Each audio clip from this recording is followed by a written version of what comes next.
উন্নত দেশের মতো আধুনিক ট্রাফিক ব্যবস্থা গড়ে তোলার উদ্যোগ নেওয়া হবে বলে জানান যুব ও ক্রীড়া উপদেষ্টা আসিফ মাহমুদ সজীব ভূঁইয়া।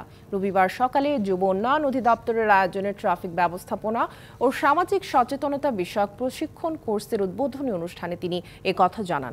বলেন, ট্রাফিক ব্যবস্থাপনা উন্নত করা বড় চ্যালেঞ্জ, তবে সংস্কারের মাধ্যমে এই চ্যালেঞ্জ মোকাবিলা করবেন তারা। মানুষের মধ্যে সচেতনতার অভাব আছে জানিয়ে এক্ষেত্রে যুবকদের এগিয়ে আসার আহ্বান জানান যুব ও ক্রীড়া উপদেষ্টা। জানান, তারুণ্যের শক্তিকে দেশের জন্য কাজে লাগাতে চান তারা।